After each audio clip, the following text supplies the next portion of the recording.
राई में 25 से 55% यूरिक एसिड पाया जाता है राई में। इसलिए अगर किसी के घर में राई है तो उसको बेच दे। और हेल्थ गार्ड तेल, राइस ब्रान तेल यूज करें। सारे तेलों में रिसर्च हुई है। हमारे पास किताब है मेडिकल कॉलेज की, उसमें लिखा है, आरसीएम की किताब नहीं, मेडिकल कॉलेज की बुक है, उसमें साफ साफ लिखा है कि खाने के लिए दो ही तेल है, राइस ब्रान और ग्राउंड नट आयल, मूंगफली का तेल और राइस ब्रान नामक चावल के छिलके से बना हुआ तेल, इसको बोलते हैं राइस ब्रान हेल्थ गार्ड। दो ही तेल खाने वाले हैं, बाकी तेल खाने वाले नहीं। आज हम क्या खाते हैं? फॉर्चून खाते हैं, महाकोश खाते हैं, सफोला खाते हैं, राई का तेल खाते हैं। ये सारे तेलों में, इन सारे तेलों का जो कारण है खाने से, उसी से कारण डायबिटीज होती है, उसी के कारण हार्ट में ब्लॉकेज पैदा हो रहा है, ब्लड प्रेशर बढ़ रहा है, थायराइड हो रहा है, कोलेस्ट्रॉल बढ़ रहा है। इन जो बीमारियों का कारण है तेल है। अगर लोगों का तेल बदल जाए तो आधी बीमारी वैसे दूर हो जाएगी। अटैक, हर 1.5 सेकंड में एक आदमी हार्ट अटैक से मर रहा, हर 1.5 सेकंड, कोरोना से ज्यादा खतरनाक। हर 10 सेकंड में एक आदमी को लकवा लग रहा है। लगभग 30 लाख लोगों की मौतें प्रतिवर्ष हिंदुस्तान में हार्ट अटैक से हो रही है। 99% लोग अस्पताल में नहीं जा पाते, घर में ही दम तोड़ देते हैं हार्ट अटैक। केवल 1% जो भाग्यशाली होगा वही अस्पताल पहुंच पाता है, डॉक्टर उसको बचा। पहले हार्ट अटैक 60 साल के बाद होता था, अब 3 अटैक आते थे। अब 3 नहीं आता, 1 आता है, 1 में ही आदमी चला जाता। बात सही है? यस। गलत तो नहीं बोल रहे हैं? सही बात। और ये रेशियो क्यों बढ़ रहा है? क्योंकि हमें बाजार के जो तेल रिफाइंड वाले आ रहे हैं खा के और तेल यदि बदल जाए, राइस ब्रान आप यूज करिए, हेल्थ गार्ड यूज करिए। अगर ये तेल हम खा रहे हैं तो हमारे शरीर में जो ब्लॉकेज हो रहा है वो साफ हो जाएगा। गामा ओरिजिनल हमारे यहाँ एक ऐसा प्रोडक्ट है जो हमारे आर्टरी को साफ करने का काम करता है। हमारे यहाँ आर्टरी इस तरह होती है, हार्ट के अंदर एक आर्टरी होती है जिसको कहते हैं कोरोनरी आर्टरी। ये कोरोनरी आर्टरी, जिसको कहते हैं कोरोनरी आर्टरी, ये कोरोनरी आर्टरी में ब्लड बहता है जो हार्ट को सप्लाई करता है। हमारे गलत खान पान से, हमारे पाम ऑयल को खाने से, बाजार के तेल खाने से, फॉर्चून महाकोश खाने से यहाँ पर आर्टरी के अंदर ब्लॉकेज पैदा हो जाता है, कोलेस्ट्रॉल जम जाता है। और जिस कारण से जैसे कोई पाइप हो, वहां से पानी जाता हो और पाइप को आप दबा दीजिए तो पानी का फोर्स बढ़ जाता है। इसी तरह यह पाइप है, नली है, कोरोनरी आर्टरी एक पाइप है, यहाँ से ब्लड बहता है, यहाँ पर ये दब रही है कोलेस्ट्रॉल के कारण। जैसे पाइप पे दबने से पानी का प्रेशर बढ़ जाता है, उसी तरह ये आर्टरी भी दबती है तो ब्लड का प्रेशर बढ़ा देती है। और जैसे ब्लड का प्रेशर बढ़ता है तो कहते हैं कि बीपी बढ़ गया। क्या कहते हैं? कि बीपी बढ़ गया। अब ये प्रेशर तेजी से पूरे शरीर में जाता है, हमारे ब्रेन में भी तेजी से जाता है। तो ब्रेन की जो छोटी छोटी नसें होती हैं जिसको कैपिलरीज कहते हैं, वो कैपिलरीज, वो हमारे ब्रेन की नसें इसके प्रेशर को, ब्लड के प्रेशर को सहन नहीं कर पाती। और जब सहन नहीं कर पाती तो वहां की नस ब्लास्ट हो जाती है। और जैसे ब्लास्ट होती है तो कहते हैं ब्रेन हेमरेज हो गया। सुने नाम ब्रेन हेमरेज का? कहते हैं ब्रेन हेमरेज हो गया। और जैसे वहां की नस फटती है तो ब्लड निकलता है और ब्लड जम जाता है हार्ट ब्रेन के अंदर। और जिस एरिया में जम जाता है ब्रेन का वो एरिया काम करना बंद हो जाता है। तो किसी का एक पैर शून्य हो जाता है, किसी का हाथ शून्य हो जाता है, किसी का एक अंग शून्य हो जाता है, किसी का मुंह टेढ़ा हो जाता है, किसी की याददाश्त चली जाती है और कोई व्यक्ति मर भी जाता है। यही हार्ट की आर्टरी धीरे धीरे अगर और ब्लॉकेज हो गया तो धीरे धीरे पूरी आर्टरी ब्लॉक हो जाती है। और जैसे आर्टरी ब्लॉक हो जाती है तो कहते हैं कि 90% आर्टरी ब्लॉक हो गई, 90% ब्लॉकेज है, 80% ब्लॉकेज है, ऐसा बोलते हैं। ये आर्टरी जब तक 80 और 90% ब्लॉक नहीं हो जाती तब तक हमको आपको समझ में नहीं आता। हर व्यक्ति की आर्टरी ब्लॉक, हमारी भी, आपकी, सबकी, लेकिन अभी 30 से 40% ब्लॉक है, इसलिए ब्लॉकेज के लक्षण समझ में नहीं आते। जब तक ये 80 और 90% ब्लॉक नहीं हो जाएगी तब तक ब्लॉकेज के लक्षण समझ में आते ही नहीं है। और जब ये 80-90% ब्लॉक हो जाती है तो हम डॉक्टर के पास जाते हैं, हार्ट वाले डॉक्टर को दिखाते हैं, वो एंजियोग्राफी करता है और बताता है कि आपके 3 आर्टरी ब्लॉक है, एक 90%, 2 80%, 85% ब्लॉक है, आपको स्टेंट डलवाना पड़ेगा। और यहाँ से स्टेंट और फीमोरल आर्टरी से स्टेंट डालते हैं और स्टेंट जाता है यहाँ पर और इस आर्टरी को फैला देता है। ऐसे यहाँ पर रिंग होती है, यहाँ पर जाती है, इसको फैला देती है और जैसे फैलती है तो ब्लड जाने लगता है और ब्लॉकेज खुल जाता है। ये 4 से 5 साल तक काम करता है रिंग, फिर 5 साल के बाद उस डाउन हो जाता है, फिर से चेक कराना पड़ता है और फिर से नया स्टेंट डालने की नौबत आती है। और हम गलत खान पान चूंकि ले ही रहे हैं तो फिर से दूसरी आर्टरी भी ब्लॉक होने के चांस बढ़ जाते हैं। दूसरा तरीका बाईपास, नाम सुने हैं बाईपास सर्जरी का? सुने हैं आप लोग? बाईपास सर्जरी होती है, हार्ट बहुत बड़ी सर्जरी होती है, बहुत कॉस्टली होती है और बहुत टिपिकल होती है, बड़ी रिस्की होती है। बहुत सारे लोग ऑपरेशन थिएटर में ही चले जाते हैं, उसको सर्वाइव नहीं कर पाते। बाईपास क्या होता है? बाईपास का मतलब होता है एक अलग से रास्ता बना दे। एक आर्टरी होती है, दूसरी आर्टरी को काट के यहाँ पर लगा देते हैं। तो क्या होता है, यहाँ पर ब्लॉक है, जैसे कहीं पुलिया बन रही हो, पुलिया में निर्माण काम है, तो बगल से एक रास्ता बना देते हैं कि जब तक ये पुलिया बनेगी तो आप इधर से जाओ भाई, अभी रास्ता अवरुद्ध है। तो ये रास्ता अवरुद्ध है, इसके भी अलग से रास्ता हमने बना दिया। बाईपास अलग से रास्ता, तो अलग से रास्ता तो ब्लड इधर से नहीं जा रहा तो इधर से जाने लगेगा, और इधर से जब जाने लगेगा तो इधर से ब्लड की सप्लाई होगी। इसी को कहते हैं बाईपास सर्जरी, अलग से रास्ता। क्या कोई अभी तक जानता था कि बाईपास कैसे होता है? सब जानते थे, बाकी जो आरसीएम में नहीं जुड़े हैं नहीं जानते थे। क्या ये जानकारी इतनी जो मिल रही है क्या कम है? आरसीएम ना होता तो हम क्यों यहाँ, क्यों हमें जानकारी देते? किसी को, एक आम आदमी को हम क्यों जानकारी देते? एक डॉक्टर कभी नहीं बताता कि कैसे क्या होता है, वो इसलिए बताता है क्योंकि आप हमारे परिवार के लोग हैं, सदस्य हैं, इसलिए हम अपने घर में सारी चीज बताएंगे।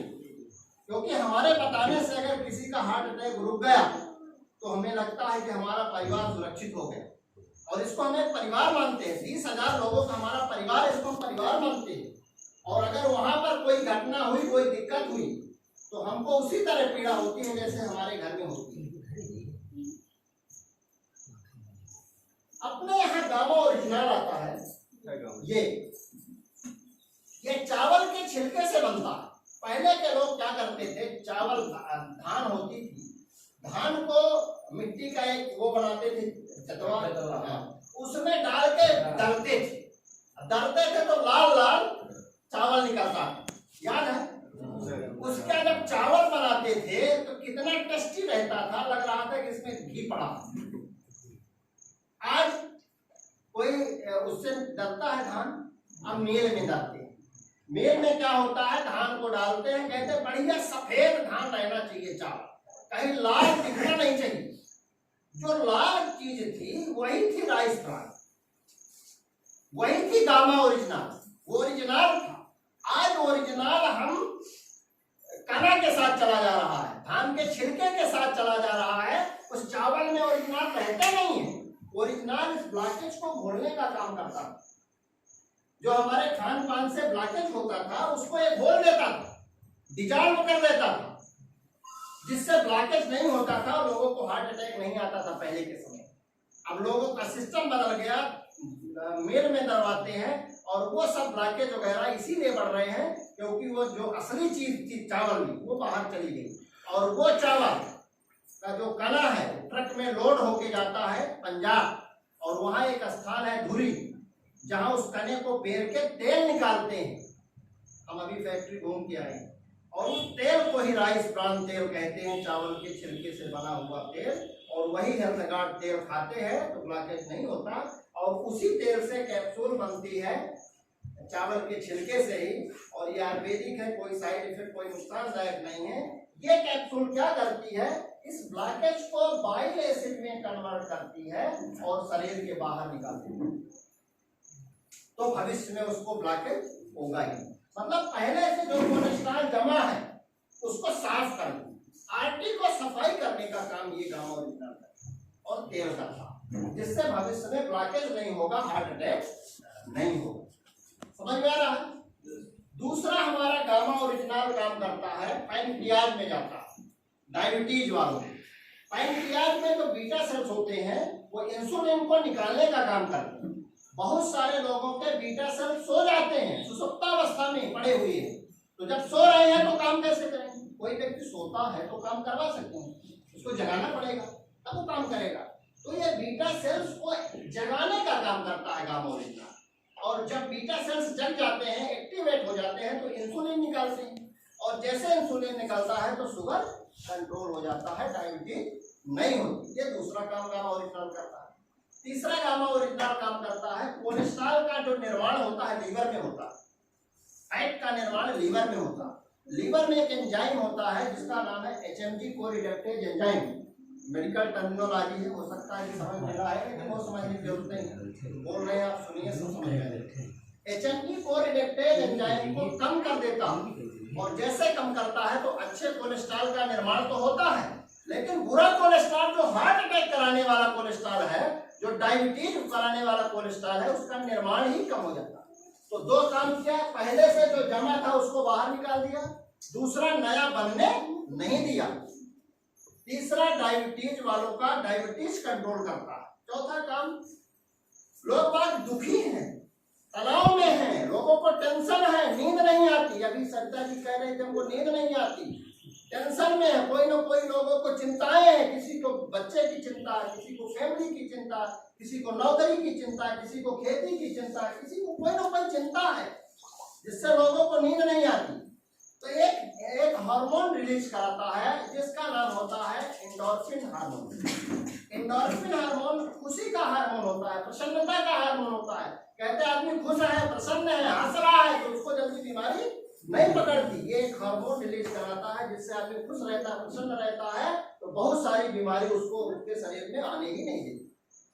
एक हार्मोन टेस्टोस्टेरोन हार्मोन रिलीज कराता है। लोग थक जाते हैं, दिन भर काम करते हैं, कोई खेती कर रहा है, कोई व्यापार कर रहा है, कोई नौकरी कर रहा है, कोई मजदूरी कर रहा है, कुछ ना कुछ काम कर रहा है, थक जाता है। शाम आता है तो बैग को फेंकता है, बिस्तर में लेट जाता है, उसके काम करने की इच्छा नहीं पड़ती, लगता है कोई घर वाला बात ही ना करे उससे शाम की। और ये हमारा जो गामा ओरिजिनल है, ये टेस्टोस्टेरोन हार्मोन रिलीज कराता है, आपको थकी का एहसास ही नहीं होने देता, आप दिन भर काम करोगे थकी नहीं लगेगी।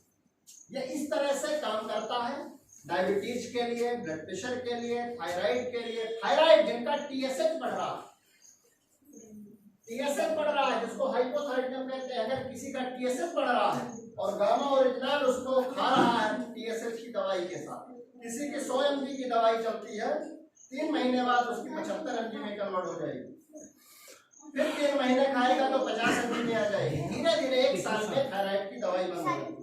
बीपी की दवाइयां कम से कम 150-200 मरीजों के बीपी की दवाइयां बंद करा चुके हैं, गामा ओरिजिनल और इथोनेगा के माध्यम से। उनको आप दोनों चीज दीजिए, बीपी की दवाई शुरू में खाना है, बाद में धीरे धीरे करके बंद करना है, इकट्ठा नहीं किया जैसे आप बंद करना, धीरे धीरे करके बंद करना है। तो बीपी की दवाइयां बंद हो जाती हैं, थायराइड की दवाइयां बंद हो जाती हैं, शुगर की दवाइयां कम हो जाती हैं। अगर किसी का मेटफॉर्मिन, ग्लिमेप्राइड, पायोग्लिटाजोन, डोल्गिलोसोकार्बोस चल रहा है तो धीरे धीरे वो दवाइयां कम हो जाएंगी। किसी की इम्यूनोडिपिन टेलमिसार्टन चल रही है, धीरे धीरे कम हो जाएगी। किसी की थायरॉक्सिन की चल रही है, वो धीरे धीरे कम हो जाएगी। किसी का एटोरवेस्टेटिन, ओसोवेस्टेटिन चल रहा है, वो धीरे धीरे कम हो जाएगी। हमने कम कराया है और बंद कराया, लगभग 4 साल से हम इसमें काम कर रहे हैं। आप लोगों को एक बार अगर यूज कर लेंगे तो बाद में विश्वास हो जाएगा, क्योंकि पहली बार भरोसा नहीं होता, और जब हम खुद यूज करते हैं तब भरोसा होता है। किसी के कहने बताने से भरोसा नहीं होता। आप इसके तेल की पूड़ी खाइए, जब किसी के यहाँ निमंत्रण होता है तो हम लोग रोटी मोड़ते हैं, पूड़ी की तरफ नहीं जाते। ऐसा नहीं कि पूड़ी अच्छी नहीं लगती, सबको अच्छी लगती है। अगर देसी घी की बनी हो पूड़ी तो कोई रोटी कहीं जाएगा, अब वो भी देसी घी घर का हो तो उसी की तरफ जाएगा। जब पता भर चल जाए कि देसी घी की पूड़ी बनी है तो रोटी की तरफ निहारेगा नहीं कोई। लोगों को पता है कि जिस तेल की पूड़ी बनी है ना महाकोश, ये जहर है और इसी के कारण गैस बनेगी। 3 दिन तक पेट में जलन होती है, खट्टी डकार आती है अगर निमंत्रण कहीं खा लिए तो, क्योंकि वो जो तेल की पूड़ी बनी है, जो सब्जी बनी है। हमारे गांव में एक कार्यक्रम था, सब्जी बच गई तो ऐसे बगल में उसको डाल दिए, जानवर भी नहीं खाते थे सब्जी। और जहां जिस एरिया में पड़ी थी सब्जी, उसका जो चारा था वो जल गया। अब सोचिए उस तेल में, उस सब्जी में कितना केमिकल रहा होगा तो चारा को जला दिया। तो क्या हमारे पेट में जब जाएगा तो हमारे शरीर में नहीं नुकसान करेगा?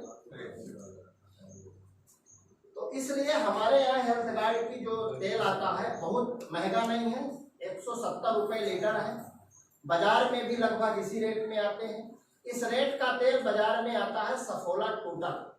सफोला टोटल लगभग 250 से 300 रुपये लीटर है हमारे इस तेल के समय। 250 से 300 लीटर आपके यहाँ नहीं मिलेगा। कोई सफोला गोल्ड मिल सकता है, टोटल नहीं मिलेगा। सफोला में 4 चीज आती हैं। सफोला प्लेन आता है, सफोला एक्टिव आता है, सफोला टेस्टी आता है, सफोला गोल्ड आता है, सफोला टोटल आता है। ये 4 सफोला खाने वाले नहीं है। सफोला प्लेन खाने वाला तेल नहीं है, सफोला एक्टिव नहीं है, सफोला टेस्टी नहीं है, सफोला गोल्ड नहीं है, खाने वाले तेल नहीं है। क्यों नहीं? राइस ब्रांड चारों में है, लेकिन इसमें फिजिकली रिफाइंड राइस ब्रांड नहीं है, इसमें रिफाइंड राइस ब्रांड। अब रिफाइंड और फिजिकली रिफाइंड में क्या अंतर है? जैसे गन्ने को पेड़ के गुड़ बनाते हैं, शक्कर बनाते हैं, तो शक्कर जो है रिफाइंड है, नुकसानदायक, लेकिन गुड़ फिजिकली रिफाइंड है, गुड़ नुकसानदायक नहीं है। इसी तरह 4 सफोला शक्कर जैसे हैं, ये 4 सफोला शक्कर जैसे हैं, एक ही सफोला गुड़ जैसे है, वो है सफोला टोटल। आप बाजार में जाइए, दुकानदार से पूछिए भाई साहब हमको सफोला टोटल दो, नहीं देगा, उसके पास होगा ही नहीं, कोई लेने वाला नहीं है, कोई जानता ही नहीं है कि सफोला टोटल राइस ब्रांड। हमारे यहाँ फिजिकली रिफाइंड राइस ब्रांड आता है 170 रुपए लीटर। बाजार में वही physically refined rice brand Saffola total के नाम से आता है 250 रुपए लीटर आता है। तो जब 170 में हमारे पास है तो हम 250 रुपए, और एक बार कोई अगर लेता है और उस तेल को यूज कर रहा है, उसके घर में यूज कर रहा है, तो लगभग बहुत सारी बीमारियों से दूर हो जाते हैं। टाइम चूंकि 2 बज गया है और समय भी ज़्यादा है, मौसम आज लगभग ठीक है, ऊपर वाला मेहरबान है हम लोगों के ऊपर, तो चाहता है कि कुछ ना कुछ हम लोग इसी तरह देते रहें, बताते रहें। अभी जो लोग अगर कोई दिखाना चाहते हैं